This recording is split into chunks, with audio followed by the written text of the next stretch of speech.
Let's combat and fight back with maltracks. The war of the minds, they want control of the masses. And Common Core, they dumb us down in the classes. Without knowledge, we can't gain access. Build with the elders, take notes and write classes. We keep whining on the block, how it's gonna stop? Let's start supporting our own, make their supply drop. We buy stocks, then we buy blocks. Cause we know the truth and we tuned in to Dr. Maat. A bibi to me, a bibi fahodie. Peace to all of my thinkers, truth speakers, and truth seekers. Welcome to another Truth to Power Talk with your sister, Dr. Maat. Thank you for joining another powerful discussion. And tonight I have with me another powerful guest, but he is no stranger to the platform, Professor Hunter Adams. How are you doing tonight, Professor? I'm fantastic. Good, Professor. Well, look, family, take a moment out to thumb up the video, thumb up this video. You know, sharing is caring, and thumb up, right? Because the more, you know how the YouTube algorithm works, the more you engage with the video, the more it begins to show up on the YouTube feed, okay? So thumb up the video, share this video. Also, family, if you're watching this broadcast from another platform, be sure to head on over to YouTube, type in Dr. Maat. Hit the subscribe button and then hit the notification bell so that whenever I go live, you will be notified. Also, family, I've created a Truth to Power Talk playlist with all of my previous discussions. So if you're tuning in for the first time tonight and you've missed all of the previous discussions, or maybe you've been consistently tuning in and you've missed some of the discussions, but there's a playlist, okay, right on my YouTube channel. I've brought on all of the greats, Dr. Malefe Asante, Dr. Wade Nobles, Dr. Darity, oh my goodness, Professor James Small, Dr. Kaba. I mean, so many people have come on this platform. Even our girl, Professor Adams, Dr. Patricia Newton was on this platform, and even Anthony T. Browder. So I brought on a lot of the heavy hitters. Also, family, join me back here each and every Sunday for the Read Book Club. Tomorrow, we will be discussing Chapter 2 of Booker T. Washington in Africa, The Making of a Pan-Africanist by Dr. Tareen Wright. Last week, we discussed the preface in Chapter 1. Tomorrow, we'll be moving to Chapter 2. And even if you don't have the book or you didn't read the chapter, still tune in because you will learn some things. I also want to say peace to everybody in the chat. So peace to brother New Black World Order. Don't get out of pocket, because I'm telling you, the brother will get you up out of here. Peace to my sister, A Beautiful Mind. Sister Curl Walker, peace to you, beloved. Sister Amina, where you been, girl? Peace to you, queen. Brother Ray, peace and love to you, brother Ray. And then Ifa Agbal Imla. I don't know, I probably butchered it, but peace to you, family. Alafiani. Peace to you, El Cabalon. All right. He says Toronto, Canada is in the building. And so anyway, family, tonight's topic. And Professor, you sent me, I think you texted me the topic. And I put, before you text me the topic, I put on the title, understanding how the brain works, right? But your title, the title of the presentation that you preferred was Your Transformative Brain Becoming a Cosmic Butterfly. I repeat, your transformative brain becoming a cosmetic butterfly. So, Professor, the floor is all yours, Professor. Because the last time you were here, we were saying we're going to talk about the brain the next time you come back. So the floor is all yours, Professor. We're here. We're ready. We're here, and we're ready to learn from you. So how do I share my slides? Okay, so if you look down the bottom of the screen, do you see like a button that says share? It's no, like a little. Do you see an icon that has like it looks like a rectangle, and it has a plus sign on it? Do you see that, Professor? No, I don't see that. Let's see. Oh, here it is. Now I see share. Okay. So just click there. Yes, sir. Slides. Oh, it says, computer.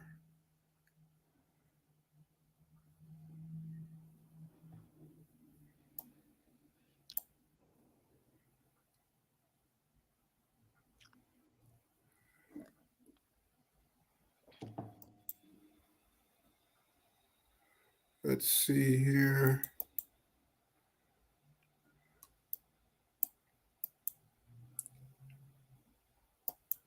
Professor, is there, if it could, so we could, yeah, if it's an issue, you could just email them to me and I can just show the people. Okay, I uploaded it. Let me go back here. Yeah, because it's really something like if you click the share button. So let me show you something. Like if I click the share button, as soon as you click, Oh, right? it says processing. Yeah, but you shouldn't have to upload anything. So for example, like if I hit the share button right now on my side and hit share screen, all right. See, oh, okay, it just showed up. It just showed up. Your slides just showed up. Okay. Okay, there we go. All right.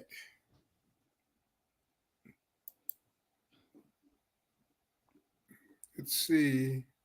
It's sharing, Professor. We can see it. Okay, I don't see it on my end. Yeah, we see the title slide. It says Your Transformative Brain, Becoming a Cosmetic Butterfly. At the bottom, it says Hunter Havlin Adams, the third, President Patricia Newton. Okay. I'm sorry here. Okay. All right. So, y'all ready? Okay. So this is about your transformative brain. Now, last time we did talk a bit about how our brains work, and this time I'm going to share a little bit more. But of course, I can't do everything in 40 minutes. That's impossible. What I will be doing maybe in July is a series of webinars on this topic, because this is the foundation for my book called We Were Never Slaves: 5 Strategies for Lifting the Brain Cloud of Invisible Violence to Let Your Light Shine. Right? That's the title of my book. Be out probably towards the end of the year. So here, what I'm doing is let me just quickly just give you a sense of what this interview is going to be about and what my book is about. Okay, last year I was in a terrible, horrific car crash. My BMW X5 was totaled. I suffered a mild traumatic brain injury, and I've been recovering ever since. That was in September. So I've been doing physical therapy. And last month, I went for an appointment, and my physical therapist asked me, did I mind if a physician shadow him while he did his work? I said, sure, I don't mind. And so he introduced me to an African-American physician. And then he went to get an instrument to measure my degree of movement to see how much I've improved. And so while he was gone, the sister said, I hear you're a writer. I said, well, I'm a writer among other things. She said, I hear you're writing a book. And I said, yes. She said, what's it about? I said, oh, it's an anti-slavery, anti-Black racism book. She said, what's the title? And as she asked, and the therapist came back, who was a white guy, and I told him it was called We Were Never Slaves. And they said, what? How so? I said, well, there's 3 reasons. And the first one is the word slave is derived from a Eastern European ethnic group known as the Slavs, right? That's where the word derives from. And it's based on their hundreds of years of bondage to other Europeans and also later Arabs. So slave quote bondage Slav became the brand for bondage. I didn't understand that. Slav became, I lost the slides. No, they're still there, Baba. They're still there. All right. Slav became the brand for bondage. And then by the time the so-called global transoceanic human trafficking, human harvesting industry began, I don't use the word slave trade because it wasn't a trade for us, for the people who were kidnapped and held hostage.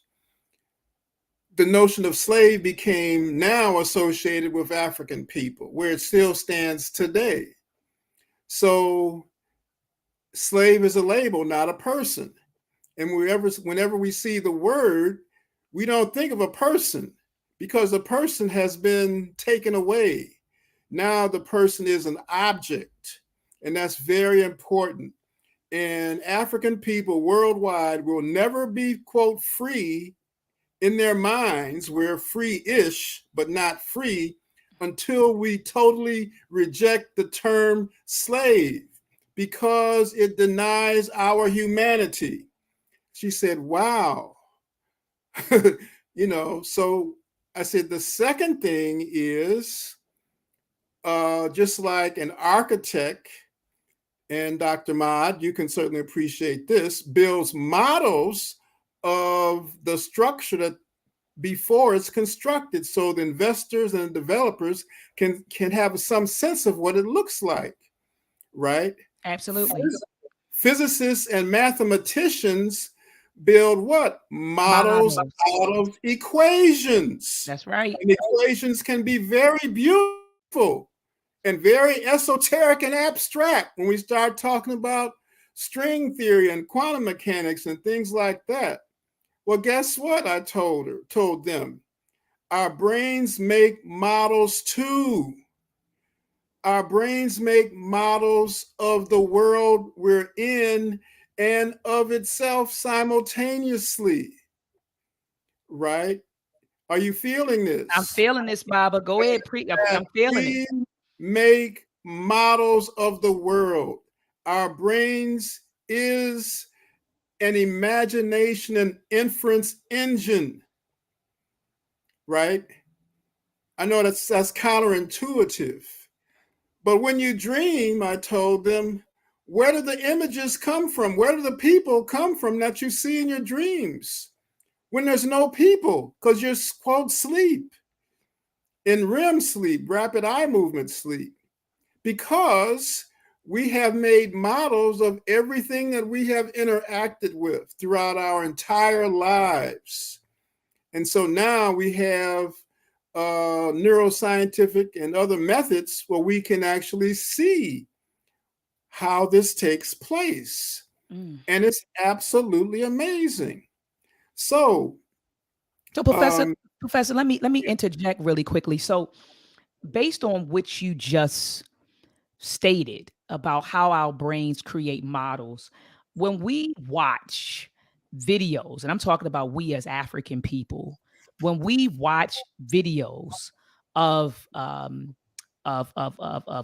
police killing, or a white terrorist, for example, the Buffalo massacre that just took place, a lot of that was filmed, and a lot of people watched it. I could not watch it because when I watch something, I feel like I'm experiencing it, and so I couldn't watch it, Professor. So anyway, but when we watch stuff like that, could you talk a little bit about how that impacts our brain? Because you said we make models of everything we've interacted with. So when we're watching, and you could correct me if I'm wrong, Professor, when we're sitting there watching videos of a policeman with his knee on someone who looks like us, right, our brother's neck, when we watch police shootings, when we see white terroristic attacks upon our people, you're telling me that that's in my brain now, right? Because I can't unsee what I just saw. My brain has that image forever, right, inside of it. So could you talk a little bit, Professor, about how that watching those sorts of things impacts our brain? Yes, I'm going to get to that. But for your viewers, I'm a disruptor. So I'm going to disrupt everything that you may have learned from high school biology onwards about how our brains work, how we interact. So, so y'all gonna have to get out of the box. Mm. You know, the first thing is, what do we really know? And what can we really know? Is there a universe within that we can know? Baba, did you want to, are you on the first slide still, or did you want me to No, move to? I moved, I, but I don't see them moving on the screen. okay, now I see the moving. Whatever you just clicked, now I can see you moving. Okay, I see now. Is there a universe within that we could know? What is reality? Relative, imagine, absolute? What is that?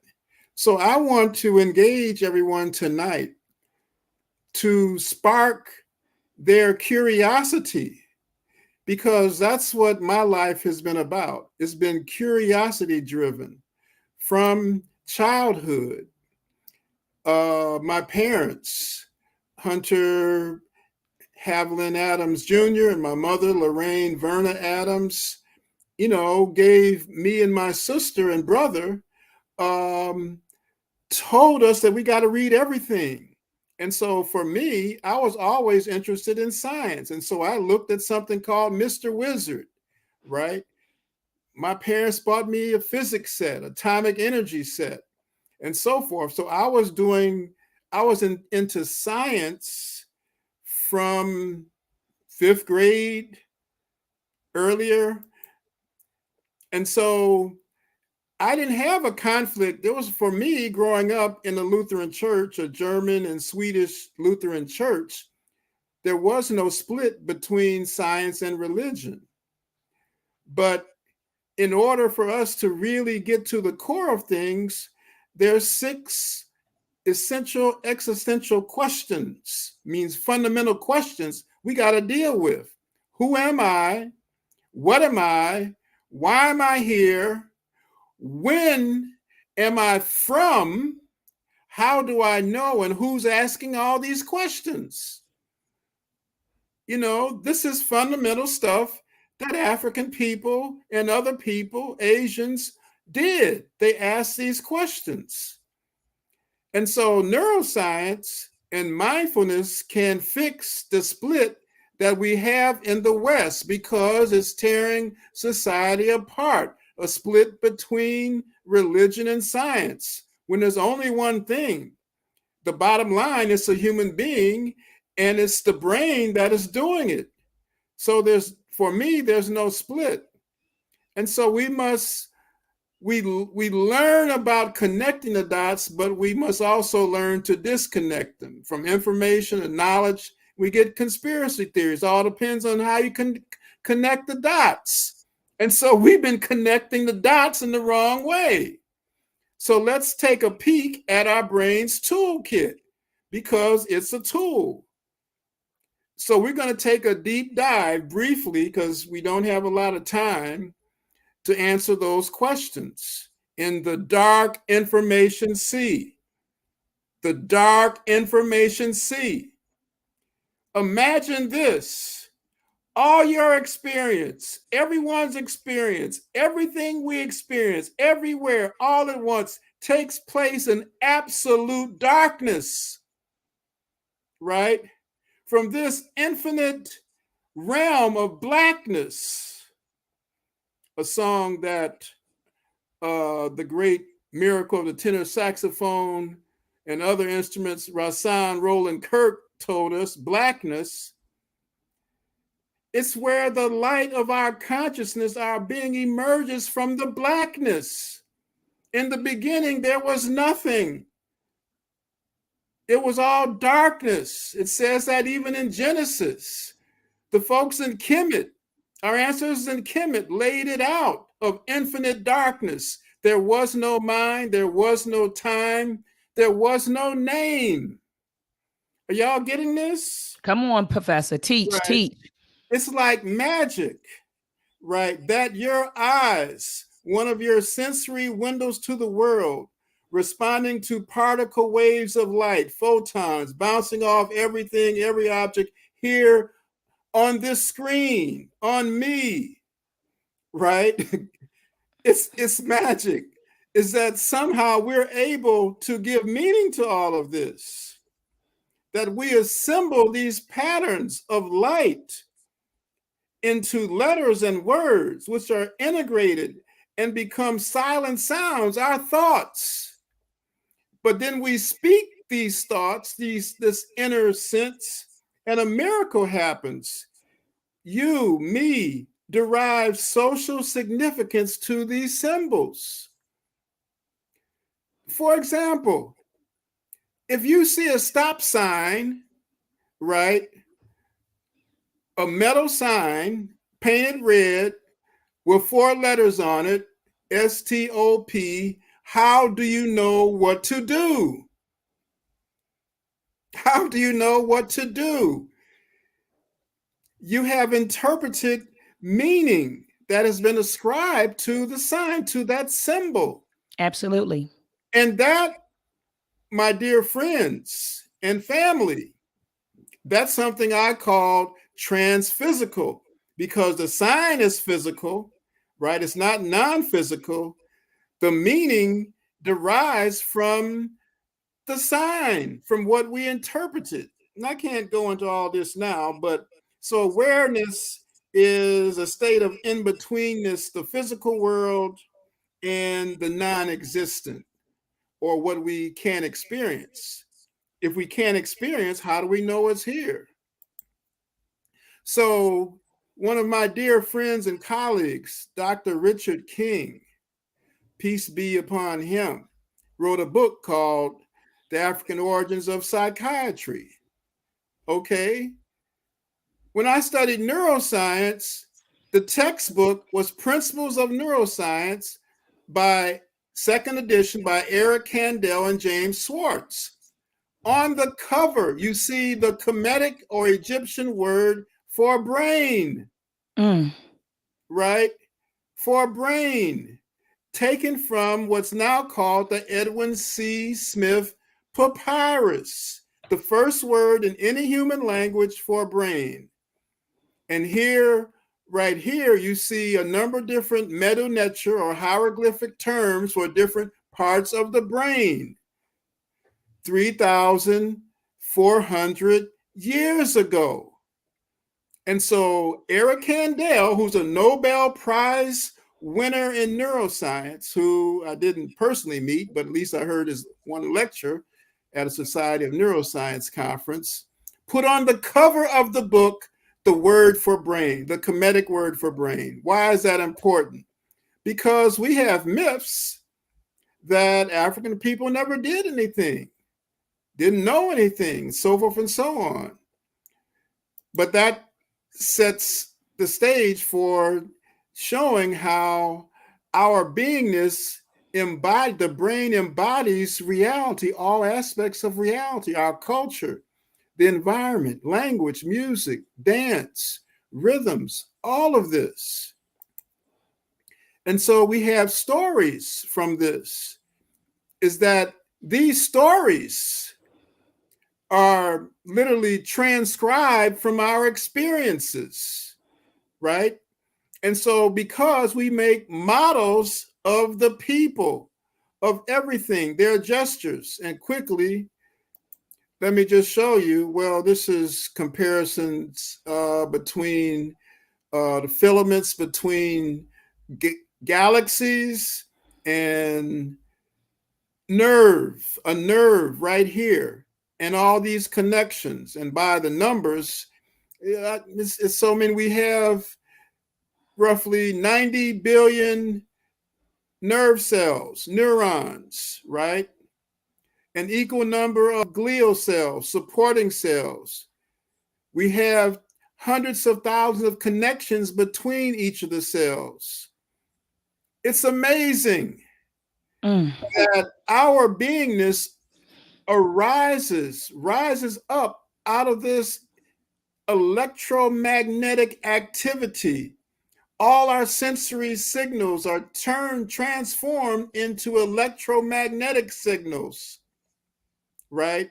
And so we are living this, but we have no way of experiencing this. The brain has no receptors within itself. It can has sensory receptors, but it cannot sense pain itself. That's why someone undergoing brain surgery, typically they're not under any anesthetic, because the surgeon has to ask them a series of questions to make sure they remove the damaged part of the brain. So they got to be awake because the brain doesn't have any receptors. And, you know, I'm coming to your point about picking up that information. Absolutely, Baba. Right. That, you know, there's lots of debates now in this country and other places on abortion, right?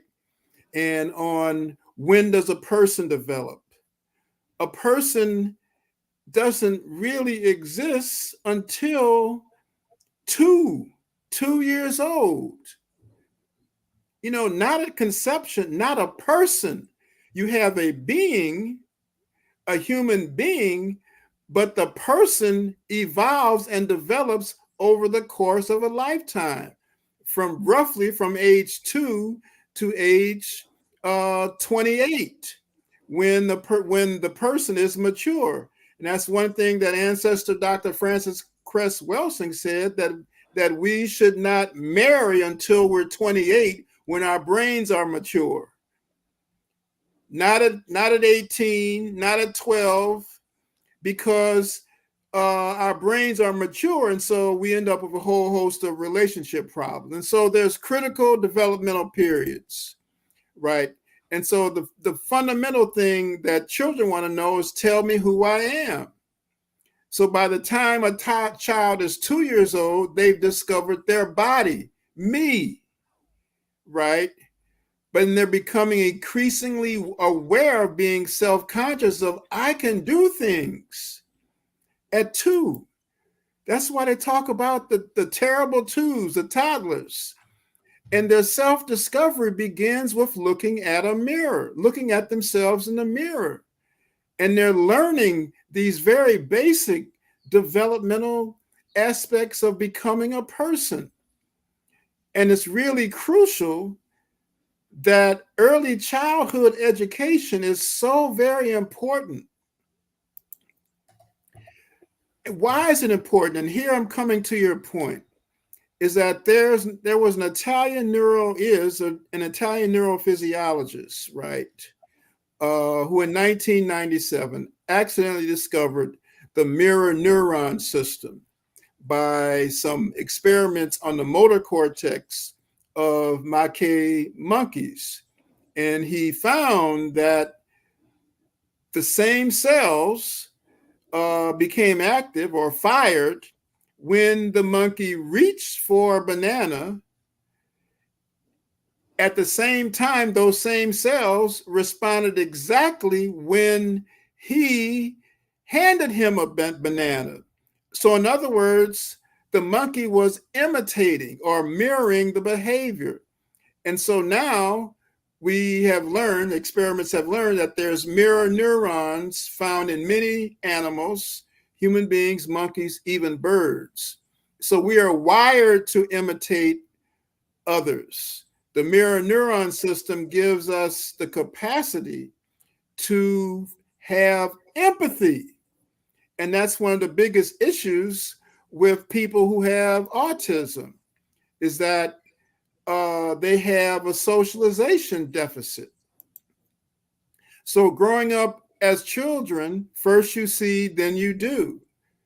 And through mirroring, we develop a rich base of knowledge which we can apply on how to see other people. But here's the thing, right?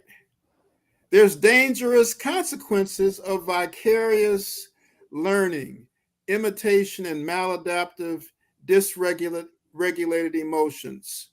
So when someone hangs on a baby's crib guns, should we be surprised that children are killing each other?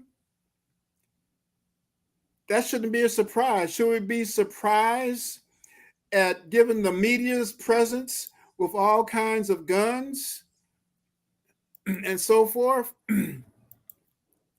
that we shouldn't be surprised. For example, in 1987, the White Patriot Party declared a racial holy war, or Raoma Wa, but it hadn't begun. In 2002, Resistance Records, owned by the National Alliance, a neo-Nazi organization, began distributing a CD-ROM-based computer game called Ethnic Cleansing. The object is to kill subhumans, i.e. Blacks and Latinos, and in their words, their masters, the Jews, who are portrayed as the personification of evil. So this is where the whole idea of the Great Reset came from. Well, our brain, I got so much to share here. I can't we have to come back. But our brains also is a time machine that we create time. Take your time, Baba. Take your time, please. You can go right back to that and expound if you want to. I'm just conscious of the time here. So rhythm is the basis of our entire world. There's cycles upon cycles upon cycles. But somehow our brains have to keep in tune with these cycles, all these different cycles, circadian rhythms, day and night, and so forth. The changes of seasons, at least for those who live in areas where the seasons change. So it has its own internal clock system, right, to keep everything in perfect harmony. If not, then we couldn't exist. And so when we talk about what time is it, Charlie Parker said, now is the time. The problem is, when is now? There isn't a single now. There's multiple nows depending upon what's happening. There's a molecular now taking place. There's the protein folding now taking place. So there's multiple nouns. And so we have to move away from simplistic ideas. Now, one of the things that Western people criticize African and Asians is the whole notion of divination, for example, tarot cards, astrology, Ifa, right? Dogon, But the thing is, our brain makes decisions without language. This is crucial because at some point, up until maybe 50,000 years ago, we didn't have a complex system of spoken language. So how did we communicate? We communicated with gestures. And that's one of the things you can still see today among the San people in Namibia and South Africa when they go out to hunt for food. They have a complex system of gestures. And so this is known as transitive inference, pattern recognition. Now, this may seem deep, but it takes place on the basketball court. Whenever we're looking at a basketball game, we're looking at three things: prediction, deception, and improvisation. We only thought jazz musicians improvise, but basketball players improvise as well. They have skills of deception, and of prediction. Studies have been done of the free throw players, right? When someone is shooting a free throw, the men who are standing on outside of the free throw area, that their brains can predict when someone is going to hit a free throw and when they're going to miss before they even take a shot. Y'all feeling this? Absolutely, Professor. So we think it's just a game. Basketball is just a game. Football or soccer is just a game. No, there's a lot of calculations taking place inside the heads of those players to execute those actions. And now there's a technology to study how they do that, how folks can be better players. That's why you have the whole notion of imagining how to do something, imaginative learning, that you put yourself in the spot of the person you want to learn from. That's why we have mentors. You know, that's why the woman shadowed me, because she wanted to see what he was doing so she could do that and understand that. That's the value of mentoring. That's why we have apprentices, you know. So we have to really look at this big picture. And the bigger picture is the complexity of our socialization, our brain story, that we're socialized in so many different ways: moral, cultural, political, spiritual, gender, biological, personal, family, civic. And then we have narratives. All of these things, these are ways in which we learn. And so how do stories get in our head? That, as I said, that we make images, we make representations of things that we see. Here's a study of the eye movements, tracking the eye movements of a person looking at this bust of Nefertiti. This is the real bust now. The one y'all see that looks European was constructed. Right, absolutely. Right, it's fake. And so that's what people see worldwide. We don't see this one. But the point here is that from tracking eye movements, you end up making a relative good representation of an image. And so we're doing that with faces. That's why face recognition is so biased, because the people who are developing the algorithms for face recognition, the algorithms are based on European faces. Absolutely. And so there's coded bias. There's a Netflix movie called Coded Bias. I suggest folks check that out.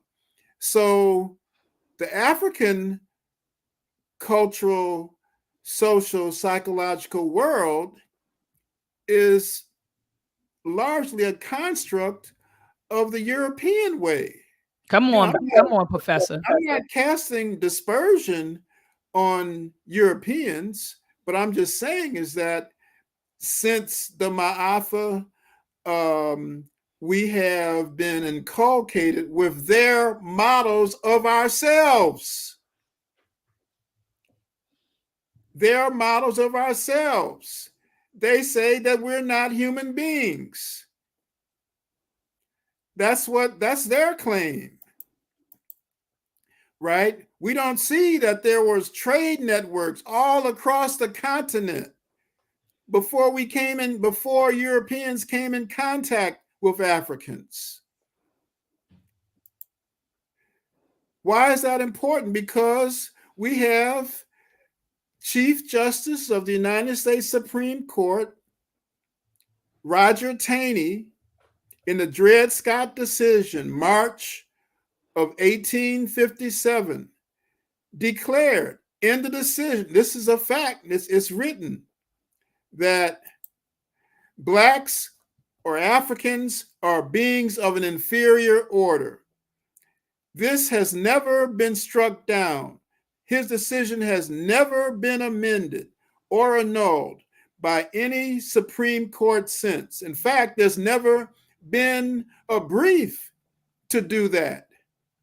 Speaker of the House, Nancy Pelosi, she did last year remove the bust of Taney from the House, but his legacy lives in this statement that Blacks are beings of an inferior order. But how can we be beings of an inferior order when we are the progenitors of all human beings? And so many of us believe that there's something wrong with us. that we want to strip off the melanin from our skin because it's defective. You know, there's something wrong with us. So we believe this. So Robin Kelly, professor of American history at UCLA, explains that language is both a weapon and the terrain of struggle. Words are not self-evident. They're not eternal truths, but conceal the limit meaning. That's why we have to stop using the word today, slave. We can't go and correct all the books and everything that's been written, but we can stop referring to ourselves as slaves, because when you do that, you deny your humanity, your people's humanity, your ancestors' humanity. You de-ancestralize yourself from the continuum of human life. As one of my teachers, President Dr. Harold Pate says, that you are cut off from your ancestors when we use the word slave. Ain't nobody talking about that. Nobody is talking about that. So when we talk about anti-Black racism or social justice, that, in my humble estimation, I go into great deal on this in my book. We're addicted, as my friend, journalist, and associate editor of In These Times, Salim Muakil, says, the greatest addiction. We are all addicted to someone else's interpretation of reality. We become addicted to the notion that we are not human beings. You understand that? So when we see people like Dylan Roof and the Buffalo shooter, right, who have psychopathic racial personalities, as ancestor Dr. Bobby E. Wright wrote, in 1974, I believe. So when they talk about, oh, he had mental illness, well, his mental illness was he had a psychopathic racial personality disorder. But I haven't heard anyone define what that mental illness is, even if they didn't have the records of what happened to him. So when we see things like what happened with George Floyd last year, rather than 2020, right?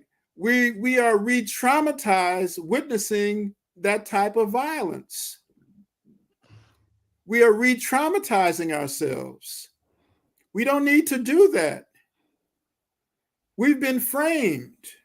We're subject to elaborate rhetorical ruse about who and what is a human being. Even though, Dr. Maat, the word slave has been debated and discussed for 3 centuries, right? Even Thomas Jefferson and the founding fathers of this republic debated whether or not they should include slave in the Constitution or not. What was a slave? And so as long as we keep doing this, we confuse myth and reality. Sun Ra said, if you're not a reality, then whose myth are you? If you're not a myth, then whose reality are you? We're someone else's reality, not our own. We got to come out of this. That's why it's hard to walk in our truth. We're confused. We're bamboozled. We're walking upside down in the underworld of someone else's making. So in order to get out of this mess, we need modes of thinking for transformation. We have to recapture our curiosity, our creativity, our criticality in thinking, our new ways of conceiving things, all within a different context. As Frantz Fanon talked about, towards a new humanity. We have to bring this forth. We have to bring this forth because others are set in their ways. So, I'm coming to the end here, and then we can open it up for questions. I'm sure you got a lot of questions. Oh yeah, Sister Amina, she had a beautiful question for you. But go ahead, Doc. Right. So I talked about becoming the cosmic butterfly. Well, Dee Dee Bridgewater wrote some lyrics to the Wayne Shorter's song, tenor saxophonist Wayne Shorter's Footprints. And she said, footprints trace memories of long time ago, birthplace of nations where life had its beginning. We were a family. We were of the same skin. Life in the beginning. Footprints trace memories of a long time ago.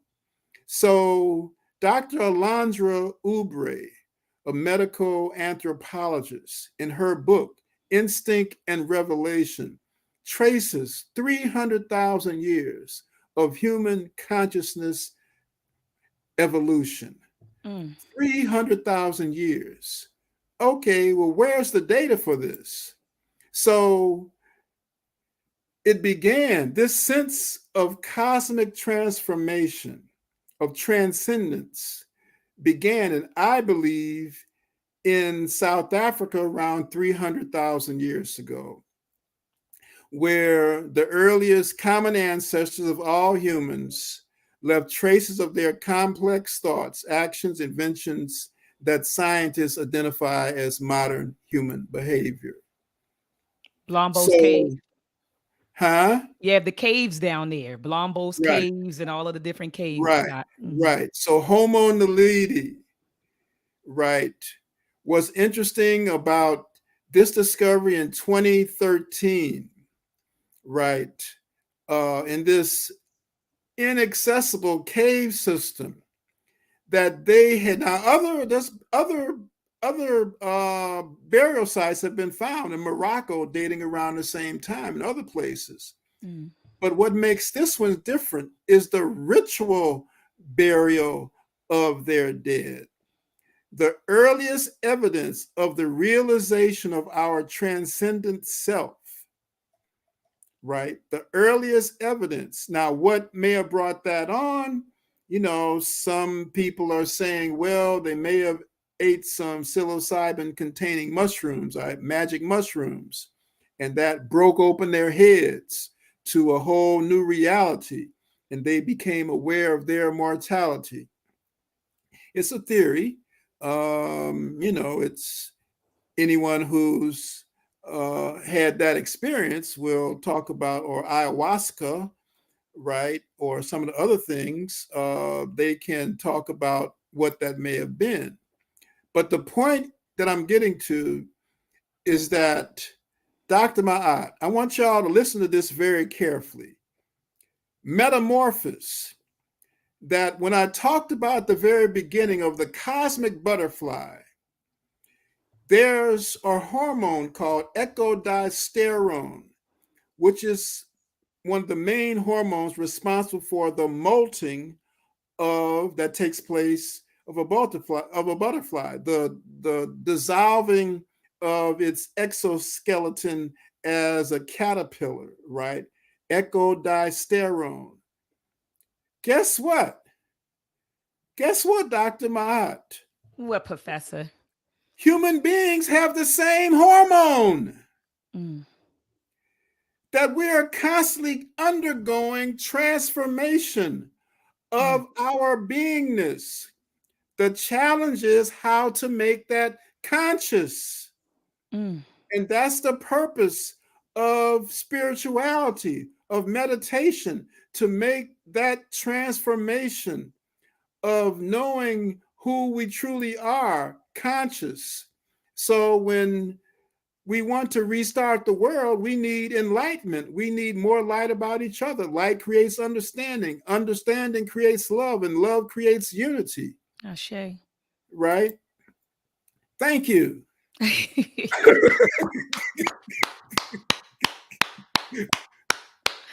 Professor, that was an awesome presentation. But to answer my question, and you actually, now I see why at the beginning you said, well, I'm going to get to that. But remember, I said when we watch videos of George Floyd, with the police officer having his knee on his neck, and how do I watching unshare this? I can take it off. I can take it Okay. off. Yeah, I could take it off. But when we see this stuff, and you said in your presentation that the brain makes models of things, and so when we watch this stuff, we are traumatizing ourselves. When we see these police videos, the police shootings, or what happened in the Buffalo Even massacre, on you said TV, seeing right. them on TV. Yeah, absolutely. We're traumatizing ourselves. So, Professor, you're saying that when this stuff is being circulated, one, we shouldn't circulate it, and two, we shouldn't watch it. Absolutely. Okay, just want to be clear. Absolutely. Yep. Because we are reinforcing the experience of the person who was murdered. We are reinforcing. There's a whole notion now of the grieving brain, which I didn't talk about today, is that our brains grieve from loss, whether it's loss of a relationship, whether it's loss of someone dear to us. You know, I had to do a lot of things to deal with the grief of losing my mother in 2017 after being her caregiver because she had Parkinson's disease for 13 and a half years.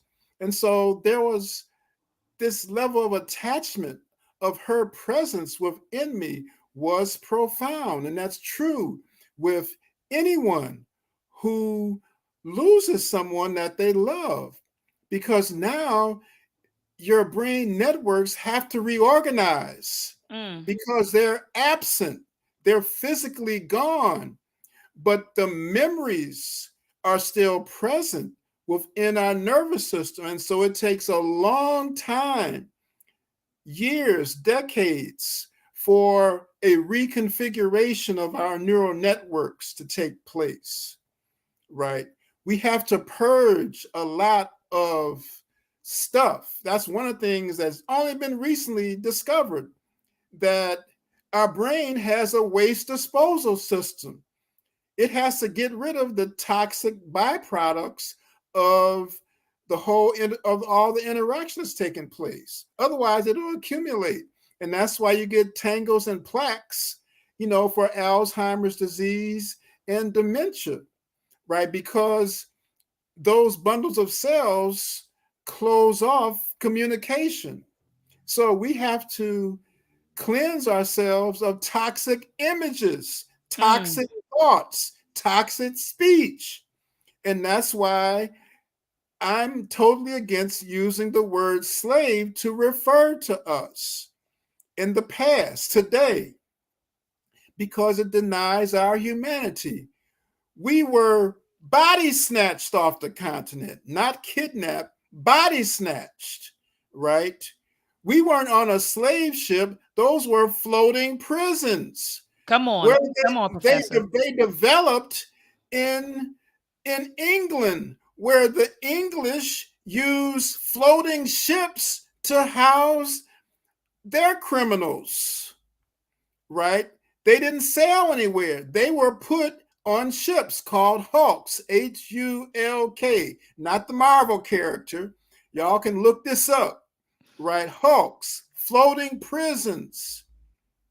Plantations weren't plantations, they were prison camps.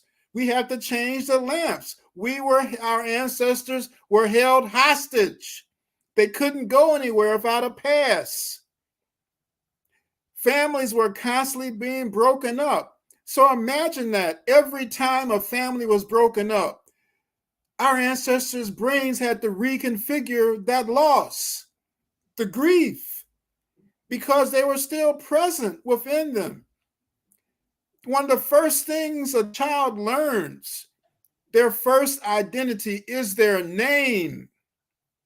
That's why in Kemet, we learned that one of the focal parts of who they were, who they saw themselves, was their name. So many people had different names. And so if you remember in Roots, right, the television series Roots, when Kunta Kinte was told, boy, you have a new name, it's Toby. Toby. Mm-hmm. He said, that's not my name, I'm Kunta Kinte. Then the whip, you're Toby. He said, no, because our name is the first representation of who we are. that becomes embedded in everything about us, our name. So names are really crucial. That folks just didn't make up names, combining names, this and that. They were strategic names. Ma'at is a strategic name. Absolutely. Name for a goddess and a lot of other things, which I can't talk about today. I mean, I talked about, Ma'at simply just wasn't a woman with a feather in her hair with scales of justice. No, she was much more than that. The whole idea was much more than that. It was more than a moral ideal. But the point I'm trying to get at is, to your point, is that we have to cleanse ourselves if we want to transform ourselves of our toxic thoughts, toxic ways of being, and toxic language that we use to communicate with each other. We're not dogs. Brothers shouldn't be called, "What's up, dog?" No, we're not dogs. Even if it's only a metaphor, or calling each other, quote, the N word as a term of endearment. Or the B word. Or as the a B term. and the H Yeah, word. yeah, exactly. They're not terms of endearment. They're not our language. We didn't refer to ourselves at that. Except in war, in Rwanda, there was, folks were cockroaches and so forth, vermin to be stamped out. And so they fell victim to xenophobia, the outgroup of hating one another, egged on by the French, right? And so they fell for the okie doke. And so 850,000 people were killed. So we have to be careful with how we define ourselves, of who we are. We're cosmic beings. That's who we are. And that's why now there's studies on dying taking place, of measuring the whole process. Dying is a process, it's not an event. It takes time. It takes time for the brain to completely shut down. It takes time. Hearing is the last thing that goes, right? Our sense of smell has a direct connection with the cortex. It bypasses all filters. That's why we needed that sense of smell in order to know when something is toxic or not, by the odor. And, you learn about the smells of the rainforest, the smells of the animals, how they change in time. That's why we need to study our folks living today who are hunter-gatherer. They're not primitive people. Professor, I got a question, because I know you said it, because I know I only have you for about a couple of more minutes, and some people have some questions. So I just want to kind of go back to what you said when you said hearing is the last thing to go, right? And so you're saying to me, you said when you pass or when you transition, the brain shuts down. It's a process. It's not like something happens, you just close your eyes. So you're telling me that when someone takes their last breath, right? Your heart is beating, your heart stops beating, you take your last breath. Your brain is still shutting, your brain is still working, and you can still hear. Your brain is still working and you can still hear, even though the doctors say, well, oh, this person's heart flatline, they're no longer breathing, they're deceased or declared deceased. You're telling me the brain is still operating and the person can still hear. For, a short time, and that may be from a few minutes, even longer, maybe 10 minutes, right? That your eyes, if your eyes are open, why people, close a person's eyelids, not because, they're, have some sense of being disoriented by having a dead person's eyes looking at them. No, it's because the eyes still are receiving information. The brain is still processing information. The dying process generates more genes for something else, which people don't even know about, right? So the information processing is still going on, and it gradually stops. It's just like anesthesia. I've had kidney stones, and so I've gone under, quote, anesthesia. Michael Jackson had propofol, but the doctor was giving it to him to sleep, but anesthesia is not sleep. When you're under anesthesia, your memory is gone, your self is gone, Your family is gone. Everything about you is gone because the brain networks have been disconnected. That's what anesthesia does. And that's gradually what happens during dying. Those connections are lost, right? In that case, forever lost. They don't come back. So does that answer your question? Yes, sir. And Sister Amina, she asked when you had a slide up that explained how we are addicted to someone else's interpretation of reality. She put, "Wow, why?" That was her question. Wow, why? Why are we addicted to someone else's reality, Professor? Because we've learned it. We've learned it over 400 years. 500 years, actually, we've been taught that we are not human beings.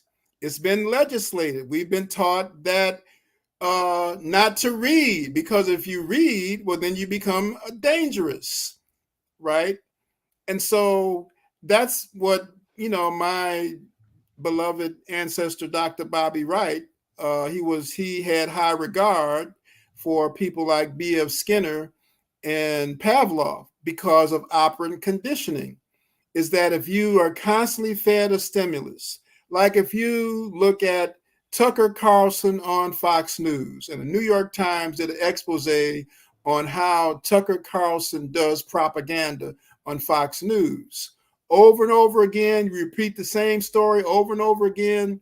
Eventually, that story becomes the story and you believe it's true, but it's not true. It's disinformation. So we've been bombarded with disinformation about who we are as African people for 500 years. And it's accelerating today.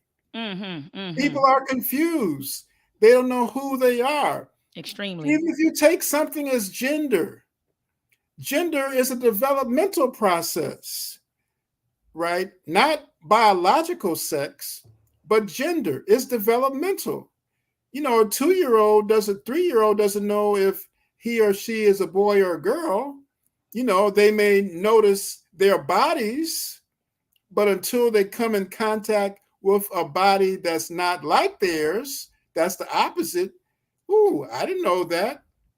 So that's gender, facts. That's so fact. That is a fact. right? Gender is a construct. So now people are saying, "Oh, what's your personal pronoun?" Well, I went to a seminar, a Buddhist seminar retreat, and everybody went around saying their personal pronouns, he, she, so forth. When it came around to me, I didn't want to participate. I said we, and everybody looked at me. The one instructor was, I'm not going to mention her name, was a Zen priest, and the other one was a Lama from Tibet, both African American. And so they kind of nodded their heads to the side, like I said, we, because we are all in this room and we're not separate, right? We are all part of each other. It's we, not me. It's all of us. And that was the African way. The whole notion of Ubuntu. It wasn't survival of the fittest, as Darwin said. Yes, for many species that is true, but for human beings, for us to be here today, it was survival of the friendliest. That's right. Right? You had to have friendships. You had to learn to trust people. You had to have a way to trust people without spoken language. Right? And so you did that through a whole lot of means, which I don't have time to talk about now. But that's a key difference in what we've been taught over the years. That, survival of the fittest. Only the strong survive. The weak die off. That's not true. Totally not true. Yes, sometimes it is. So we have to be very careful. My point here, we have to be very careful of what information we take in. Because when we try to connect the dots, before you know, you're connecting the dots and it's a conspiracy theory. It's not a reality. Brother Jermaine Goss, he's asked, he said, can he speak more about cosmic beings? What do you mean when you say we're cosmic beings? What do you mean by that? Because we're not separate from everything. Listen, the question that I asked early on, right? Those 6 questions: who am I? What am I? Where am I from? How do I know? All of that. Well, there's a whole thing about, well, where does life come from? The physicist Eric Schrodinger asked that in a little book, short book, one of the founders of quantum mechanics. What is life? Well, watch this. The basis of life have been identified in the dust clouds of stars. The dust clouds of stars. When Joni Mitchell sang that song at Woodstock, right, her song Woodstock, one of the lines, we are stardust, billion-year-old carbon trying to get back to the garden. That's a fact. That's a fact. So cosmic beings relates to our larger relationship with the entire universe. If we only confine ourselves just to this small space that we're in and not something grander, when you go out far away from city lights and look at the sky, you just can't help but know that there's something grander than you. But we're a part of it. We're not separate from that. We are that. And so when I speak of cosmic beings, we are that. Not some aliens, from Close Encounters of Third Kind, right, or that kind of thing. Right. We are that. But we have to recognize that. As long as we have this dumbed down version of what a human being is, we can never be free. We can never come into our beauty, our beingness. We'll be trapped in a box that somebody else made for us to fit in. That's why I talked about transformation, a transformative human brain, that each of us right here, right now, have the capacity to transform ourselves if we're brave enough. If we want to do the work, if we want to discipline ourselves to do the work. That's what our ancestors did. After the Civil War, watch this. When General Sherman issued Special Field Order number 15, right? Not giving, 400,000, 400 to 40,000, I can't remember what the number now, land across from South Carolina to Florida. And folks he said, well, what do you want to do? Well, just give us some land and and leave us alone. And so they did. These people, our ancestors, yours and mine, established cities, towns with governing bodies, governors, businesses, schools, churches along the coast. But of course, what happened, we know, the Reconstruction amendments from the Plessy versus Ferguson decision, Supreme Court decision, others overturned that whole due process thing. So we were kind of in sharecropping and convict leasing. But watch this. Now, folks are going to be celebrating Juneteenth next month. But what we don't hear about is the 500 freedom settlements in Texas. Come on, talk about the freedom colonies, Doc. Talk about freedom colonies in Texas alone and in Mississippi, right? You have a sister, Dr. Andrea Roberts, who's done this. You can look it up. Don't take my word for it. Just type in Texas Freedom Colony or Freedom Settlement. You'll find this. She has unearthed 500 settlements in Texas where our people restarted their worlds. So if they did it, we can do it too. That's right. We can do that today. And so that's the challenge for us. It was done in Texas, in Mississippi, in Virginia. So, but you have to have the discipline and the will and the courage to want to do that. That's That we right. can have independent, autonomous communities. You know, there's a whole talk about now about reparations and what is owed to us. Well, you know, yes, penance must be made, right? Because wrong doesn't go unacknowledged forever, right? Mm-hmm. At some point, there will be the great rebalancing that will be taking place. But at what cost?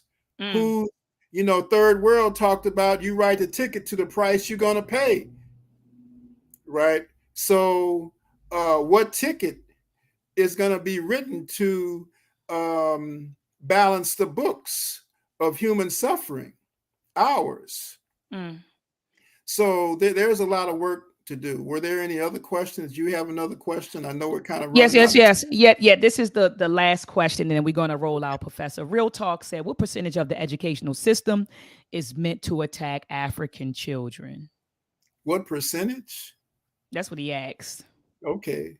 Well, my mentor and teacher and friend and colleague, Dr. Asa Hilliard, was contracted by the Portland public school system to develop a program to decolonize and desegregate the curriculum called the Baseline Essays. And there were 6 different essays. I wrote the one on science. Dr. John Henry Clark wrote the one on history. And there was one on mathematics and language arts and music and so forth. And so the whole point is, you know, when I grew up, when I was in elementary school, I had books that said the slaves were happy, right?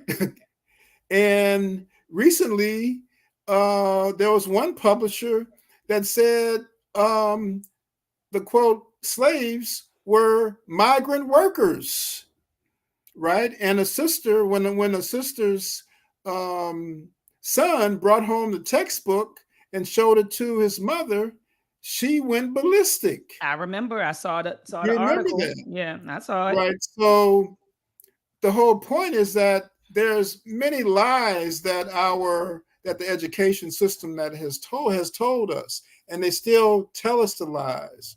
And so now you have legislators across in many states are trying to legislate away the truth because they're scared of this truth, because their lies won't have foundation. But guess what? They can legislate all they want, but they can't unless there's going to be a profound censorship. They can't censor YouTube and other channels and other ways that people get the same information. So They're we have, censoring. They're censoring YouTube, Doc. Trust me. right. Well, we can find other creative ways of getting the Oh, information out. absolutely, absolutely. So I'm not as alarmed about that. I'm more alarmed about us being hoodwinked, bamboozled, and being led astray That's from right. our humanity. That's what I'm alarmed at. And until we can reclaim, reaffirm, and reconstitute who we are as the original human beings on this planet, the only one that we know about, we will be, as Dr. Welsing said, you know, we're in a war. Reverend Pastor Charles Jenkins, y'all can check this out. He has a song called This Is War, right? Check that out. I'll give you the link. This is War. Reverend Pastor Charles Jenkins here in Chicago, right? So we have, and that's what a number of the responses I heard from the shooting in Buffalo, that it's like it's open season. Even today's Washington Post had a story about the war on our people. You know, it's one thing to talk about hate, but this is not simply hate. This is something more.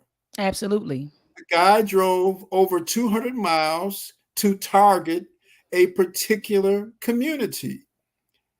That's war. That wasn't driven by hate. He had a plan. Dylan Roof had a plan. He prayed with the people in the church. He prayed with them. And because we as a people tend to be welcoming of strangers until they show their face of who they really are, he was allowed to sit there. And so I can't forgive that. I'm sorry. There's no forgiveness for that. How do you forgive a psychopath who intends to harm you? And so this system intends to generate harm. And in the book, I talk about 24 dimensions of that harm. Crimes against life that generate trauma, which we are constantly experiencing every day. Because we can't be free within ourselves, in our own imaginations, as Toni Morrison says. Absolutely.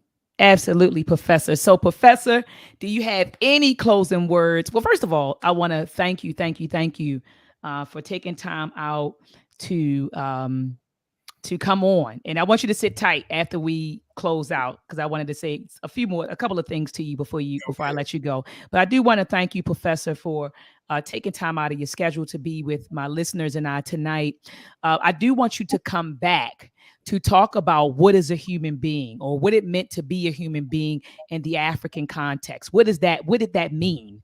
From our Kemetic ancestors' perspective. So I do want to bring you back. And I also want you to come back to talk more about the brain, because you said there were things that you just, with the amount of time, you couldn't get everything in. And so maybe we can just come back, you come back and we'll have multiple conversations about the brain. But Professor, do you have any closing words for the listening audience? Well, my closing words is thank you for having me. And as my beloved teacher, Bobby Wright, and Dr. Newton, Patricia Ann Newton, told me that we have to read everything, right? We can't be closed-minded, right? We can't be stuck in silos, left or right, Republican, Democrat, independent, red or blue, because we won't get to the truth that way. That's right. Because we'll be stuck in someone's interpretation of reality and not our own. And it's not just, people say, well, do your own research. Well, people will do their own research and they'll end up researching the information from people that they know, because they don't know how to deal with something contrary to what they've learned. Is that we are constantly learning. Our brains are constantly adapting to malinformation and misinformation, right? And disinformation. And so how do we sort out fake facts from real facts? That's right. And that takes work. That really takes work. And you may end up getting in arguments with friends and family on what those facts are, which ones are false and which one is true. Because we're in a massive propaganda environment today. Facebook was busted with Cambridge Analytica, for the 2016, 2018 elections, that fake Facebook profiles were created. They were computer generated, not just simply the Russians and their internet agency, but no. And it's still going on. You get, a friend of mine just shared, this will be the last thing I'll say. A friend of mine shared with me something that the SSW, right? If you go to this Facebook page of this person, right, Mm-hmm. then the government is going to give you $50,000, right? And so I went to the page. I knew it was fake, but I said, let me go to the page. And underneath the person's name, it said government. It didn't say what agency of the federal government, right? Then there was one comment. So I clicked on that one comment, And you could see it was a white guy too. And the white guy was saying, I want my money.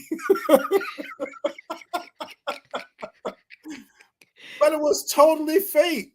And so you got lots of that on Facebook and Instagram, that people are harvesting our data, your data and my data, the thousands of inflection points of what makes you up, so they can give you advertisements and steal your information, your personal information.